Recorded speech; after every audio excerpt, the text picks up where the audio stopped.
Welcome back. I'm House Democratic Leader Christine Greig. I'm so happy to be with you again to walk you through an inside look of what's been happening in the Capitol this week. Tuesday, we had our very first State of the State address from Governor Whitmer. She walked us through the challenges that our state is facing, but then outlined a vision for the state to make sure that we have a government that works for all. And of course, we all know that we have a terrible challenge facing us with our potholes. Our infrastructure has not been invested in a really long time.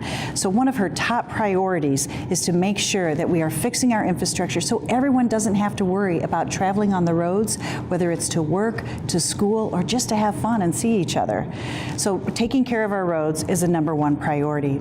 And alongside that is education. So a lot of times we talk about physical infrastructure like the roads and the water systems and bridges, but our social infrastructure, making sure everyone has an opportunity to succeed, that starts with a great public education system. And I think one of the things that really stood out to me during the speech was how she let our educators know that they are not failing our kids, we are failing them.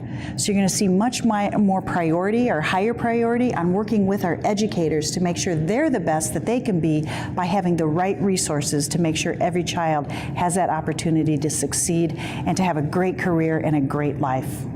And she also unveiled, as part of the education initiative, 3 different pathways, what we call post-secondary educational attainment. What that means is who goes on after high school to additional education for a career or for a skills trade. So we have what's called the Michigan Reconnect program, and that's a way to make sure that older adults, a lot of times, that need to have some retraining to get a great job, have those resources too. So we have the Michigan Reconnect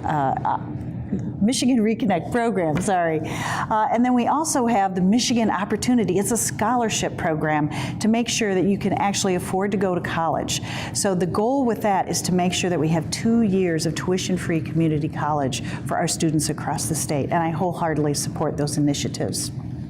You know, the bottom line, though, is that we also need to be very healthy as well. So there's going to be another emphasis on making sure that our water is clean for everybody. I think we talked about this last week, that we have to make sure that no one is afraid to turn on that tap water, whether it's to drink it, to cook with it, or on the other side, if you want to bathe in it, recreational, or even just to clean yourself up. We have to make sure that water is safe and clean for everyone. And we heard about that in the State of the State, but if we took that to the next step, last week I talked to you about the governor's executive order that reorganized our environmental quality departments here in the state into a new area called EAGLE. The House last week rejected that executive order, and unfortunately this week the Senate followed suit.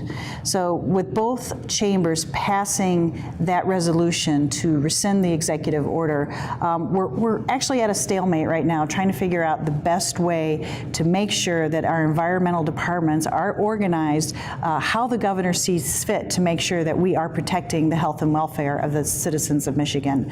So we'll be looking at that on the next couple weeks to see what the next steps are with that as well. I also want to let you know that this week on Saturday, February 16th, I'm going to have my Welcome Back Town Hall. It'll be in Farmington Hills at City Hall.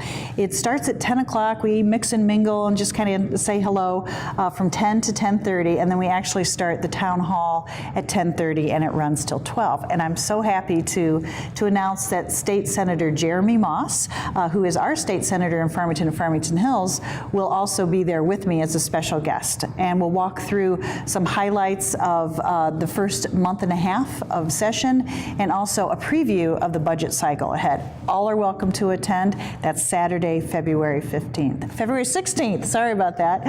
And I should know that because this week we're also celebrating Valentine's Day. So I hope you're all with the people that you love, and if not physically, that you give them a call and tell them that you love them. So that's it from inside the Capitol this week. I'll see you next week.